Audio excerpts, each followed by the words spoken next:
Over 30 years ago, Peter Angelos bought the Orioles, and at the time, it was a celebration. Fans rejoiced in finally having a new direction with the new ownership. But quickly, fans discovered that this would be a tenure of losing, and yeah, just more losing. Instead of letting the professionals in the front office just go out and do their job, or even the people on the baseball field go and do their job, the ownership decided to have a part in every single thing, having their word put into every decision that was made. Every Orioles season wasn't just a new season, but it also came along with a brand new manager. Fans were blaming the Angelos ownership for this revolving carousel of losing and this revolving carousel of managers. After taking over in 1993, they went into the ALCS in 1996 and 1997. This would be the last time that the Orioles made a postseason for over 10 years. Finally, though, they did get back into the postseason so many years later, all the way in 2012. 2012 was such a different season for Baltimore because they were finally good again after so many years of losing. The future was bright and Baltimore was finally heading into a contention window. Until it fell apart as quickly as it began even. What we saw is the 2013 team was ruined by injuries, causing them to only win 85 games and miss out on a playoff berth. This era of the Orioles made the playoffs 2 more times, losing in each appearance, of course, and one of them being in 2016, the year that the cookie completely crumbled for Baltimore. Of course, the Orioles are happy to have an agreement with Chris Davis. It's a historic agreement. I mean, yeah, historical is one way to put it. They extended Chris Davis to a record 7-year contract worth $161 million, by far the largest contract in Baltimore Orioles history. Safe to say, this ended up being the worst contract in Baltimore Orioles history to go along with that.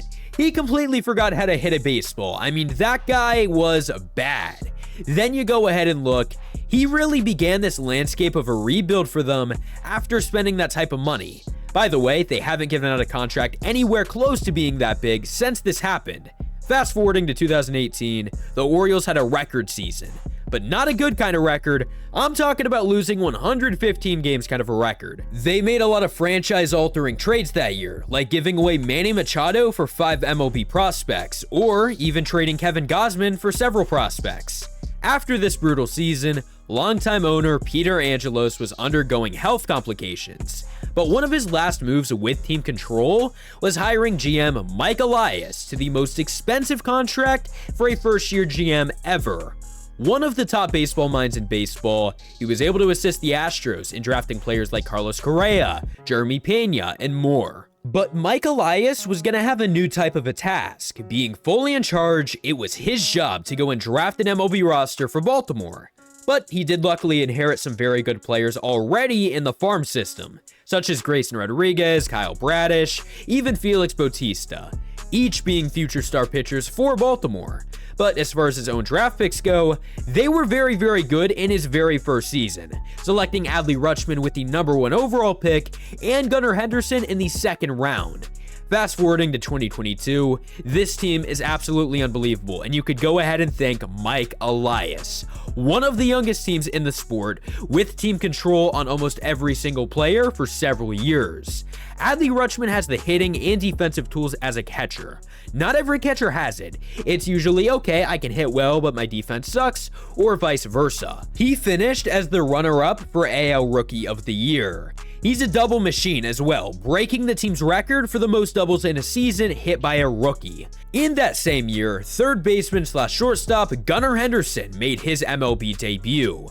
But 2023 is really whenever Gunnar truly made his big splash. The AL Rookie of the Year voting was stacked with so much talent, yet somehow Gunnar managed to go ahead and beat them out.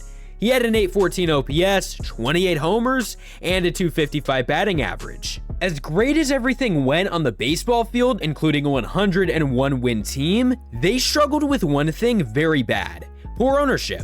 Peter Angelos was not in charge anymore, but one man was: his son, John Angelos. John has a reputation of being cheap and just simply not caring about the product.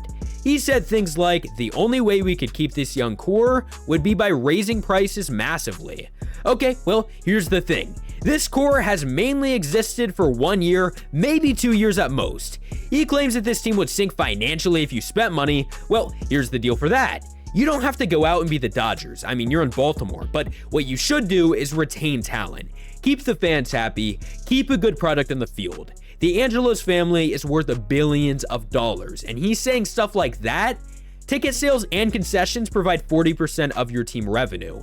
They would both shoot up if you just went ahead and reinvested it into your baseball team. Or let's go ahead and talk about the controversy during the season last year. Owner John Angelos made the decision to suspend their commentator during the season for saying some things that really hurt his feelings.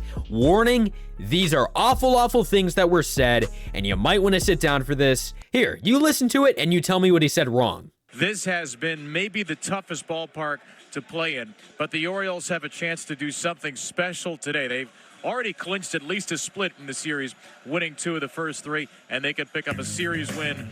It's been a minute. The Orioles split a 2-gamer with the Rays in June. They had lost their last 15 series here at Tropicana Field. Yeah, I wish I could say I was joking, but there was literally nothing that he said there that was wrong. They said that they suspended him because he said that they have not won at Tropicana Field. You heard that right. They got upset that he told the truth, but he was also in the process of saying, hey, we've won a lot at Tropicana Field that we did not do in past seasons. Why are you getting so sad about that? This ownership was hated for this, and fans were fed up with it completely. This was kind of a final straw, or I guess another final straw. They've had quite a few, I would say. Made it look easy. Good athletes can do that, Digo. You did. This ownership is just so screwed. I mean, there's just so much to go ahead and say. In 2017, Peter Angelos fell, and it caused a lot of health problems. But the question internally between the family was, what happens now with the Orioles? Luis Angelos brought this to court, saying that his brother John manipulated their mom so that John could get full control of the team instead of it being him.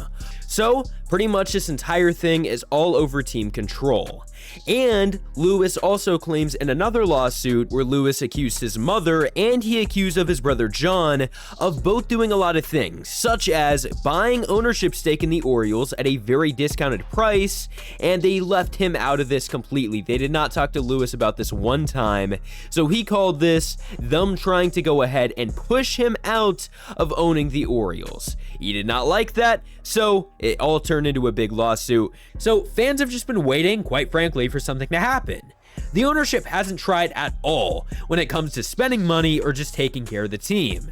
They've been so busy dealing with this internal conflict that they literally just have not cared, and they've actually let the front office people do their job for once, which, by the way, is shocking. But guess what? What if I were to be the guy with bearer of good news, not bad news? This team is finally sold, and the wait is now over. The Angelos family has sold it at a price of $1.7 billion. And keep in mind, by the way, in February of 2023, John Angelos said that this team would not be sold. But look what happened, it has sold. A group that is led by 2 billionaires have bought the team. David Rubenstein and Michael Arrighetti bought the team. They're from Baltimore, and safe to say, people are happy that they are finally new people at the top. Also, there are several other people that are joining them in buying this ownership, and that includes Cal Ripken Jr., the lifelong Oriole, the Hall of Famer, now owns a part of this team. Saying this is big is just an understatement. It's a new era of Orioles baseball and a new ownership. But what does this mean for the team in the offseason and the future? Well, first things first, they'll only have about 40% of the ownership at first. The Angelos family wanted to avoid paying more on taxes, so what they did is they implemented a thing that whenever Peter Angelos does pass away, he is 94 years old right now, the rest of the ownership goes to a new ownership group. So I don't expect them to go out and break the bank immediately, but I do believe that this means they could be involved in free agent signings as soon as this offseason. You look at the team right now, and it's so good. It has young talent, and they still arguably have the best farm system in all of baseball. So what do? You have to go and spend money. The lineup is really good, and it only has prospects that are coming up. Pitching, on the other hand, is the weak side of the team. Not to say it's bad or anything, they just lack a #1 elite starting pitcher. If they went out and they signed a big name, that would be a statement by this brand new ownership. Also, I haven't even mentioned to you guys that they also have the best prospect in baseball as of right now, Jackson Holliday. The #1 overall pick of 2022 has somehow risen up this farm system at an unbelievable level, and he could even be up on the opening day roster, so just watch out for him. Gunnar Henderson would then move to third base, and Holliday would be at shortstop. They have rising talent, they have talent, and they might even have money to spend now. Look back on this team and this division. What do you guys think? I hope you guys enjoyed. Subscribe if you haven't already, and peace out. Can never ever find the right words, and there's no way this is real life. There's no telling you're the right girl, so I can only say that it feels right.